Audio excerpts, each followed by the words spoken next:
Hi guys, today I'm going to talk about the sixth grade level expectations and standards for PE under the Colorado Department of Education's standards and what they expect. It's for the middle school where I'll be teaching 6 to 8 grade middle school standards are pretty much the same 1 through 4, and I'll explain those in a second.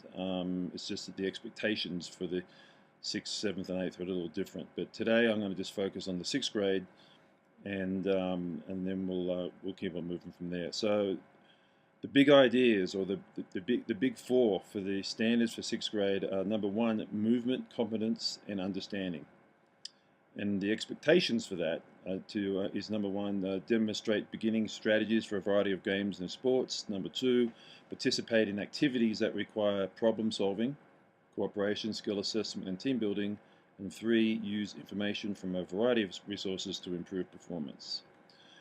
The second standard is physical and personal wellness, and that encompasses setting personal goals for improving health-related fitness, demonstrate the ability to perform self-paced cardiovascular endurance activities, and identify opportunities in school and in the community for regular participation in physical activity to enhance physical fitness.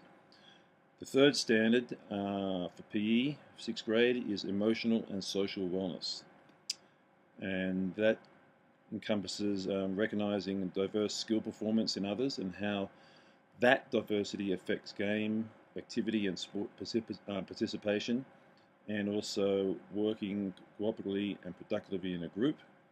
And the fourth big idea and standard is prevention and risk management, and that involves demonstrating knowledge of safe practices in a physical activity setting. So let's get into the first one: movement, competence, and understanding in physical education.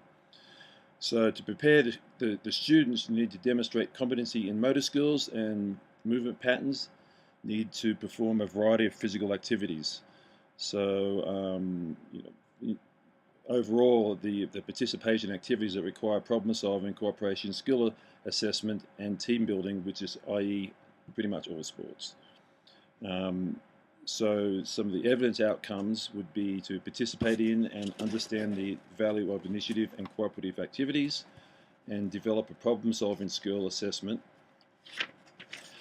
And that basically rolls over, and to master the sports, if we can break it down, is to using basic understanding of the knowledge of strategies and activity settings, such as moving to open space to receive a pass or intercepting an object. So basically, to get hold of the skills, students really need to know where they are in space and time.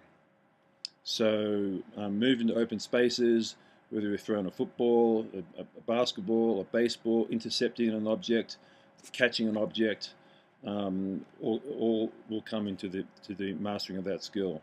You can analyze and correct errors in movement patterns. The coach can give them feedback. Their peers can give them feedback. You can also use technology with video, and then after the training session or the game, you can give them feedback based on what the video is showing.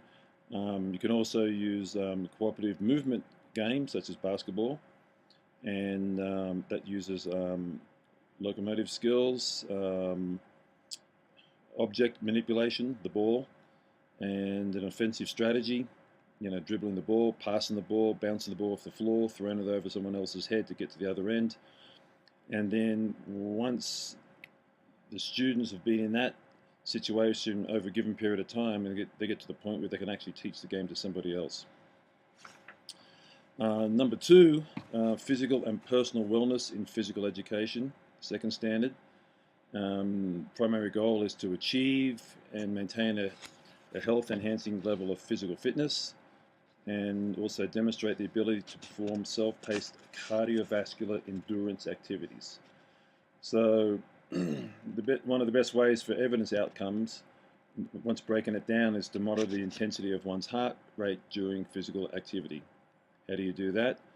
To identify your target heart rate, which everyone needs a target heart rate, you 220 minus your age, so in times it by 0.8, 0.7 or 0.6 depending on the intensity or the goal you are. So a 12-year-old in 6th grade would have a target heart rate at 0.8 at 166, 0.7 145, and 0.6 124. Everybody's different, different sex, different sizes, different strengths and whatever. But if you have a goal of choosing a target heart rate of 0.8, 0.7, 0.6 at your 220 minus your age, then it doesn't matter. Everybody it puts everybody on the same level. The evidence of that, the physical fitness and the master of that would be, to be participate in the self-selected activity that requires muscular strength and endurance, say a weight room. You need to set realistic fitness goals. If you're in a weight room, you do things like a max strength test, where everybody goes through and learns how to bench press, how to row for back, squats, or any leg sled. And you can take whatever weight they do on a max strength test, and then you can divide that by a percentage. So once again, it doesn't really matter how big or how small, how strong or how weak the student is. Everybody's on the same playing fields.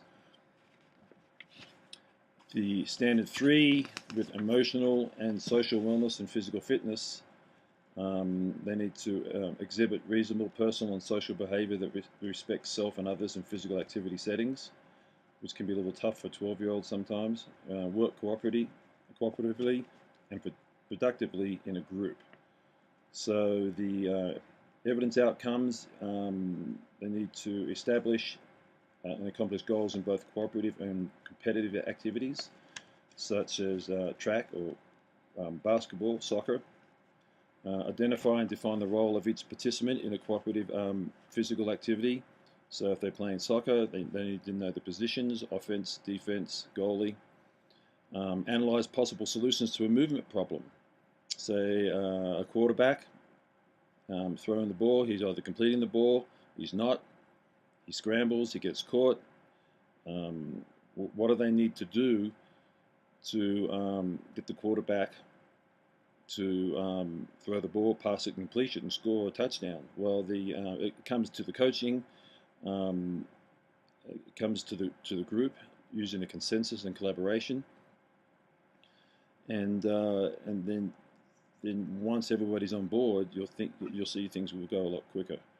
And also to demonstrate the ability to resolve conflicts with peers. Now, for 12-year-olds pre-puberty or going through puberty, you got hormones raging, the kids are immature, and doing one-on-one with the students who have issues in class, and for them to teach them how to be reasonable and relaxed when having issues, stepping away from conflicts, taking a deep breath, don't engage with aggressive behavior.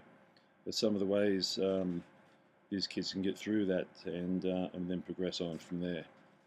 And then the fourth standard for 6th grade PE, prevention and risk management in physical education, which basically comes down to keeping them safe. And then so you want the end goal here is for the kids to demonstrate knowledge of safe practices in a physical activity setting. So student outcomes and to master them after breaking it down. Maintain a safe distance from others when using implements. The weight room's another great example.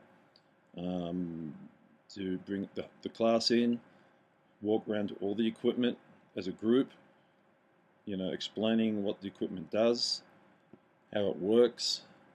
Don't put your fingers here or there. And I've seen plenty of smashed digits over the years, not so much in the school, but in the private sector there. And I don't want any kids to have to go through that. Once there's an order that the kids do, if they're doing a circuit training, and then anyone who's not doing anything needs to be out of the way and not clustering around the machines like a lot of them will do, watching their friends try and push 300 pounds in the leg sled. And that's when accidents happen. Kids aren't paying attention, they put their hands to lean on the machine, and then there's 300 pounds of weight coming down on their fingers, so that's something we want to avoid. Explain safety considerations prior to participation, such in the weight room. It could be field games, running games, any contact games, football, basketball, hockey. And then basically, if you explain the rules and how to keep safe, if they're safe, they're having fun. If they're having fun, they'll end up learning. Differentiate between safe and unsafe participation, as in the difference between a safe tackle or any fouls of any sort of anything of sports, and then display safe and reasonable behaviour while engaging in fitness activities. So a big one is to really keep focused and busy. Don't just hang around and talking or daydreaming, which a lot of those kids will do, and you just need to be on top of them the whole time. Be firm but polite, basically the best one. And if they master a sport or get really good at it, the chance of injury totally decreases. So just in summary, in the 6th grade standards, the 4 standards: movement, cognitive and understanding, physical and personal wellness, emotional and social wellness, and prevention and risk management. So breaking them down, get a better understanding of how they all formulate, and you're following these directions when you're doing your scheduling and you're teaching your classes will end up total success in the long run.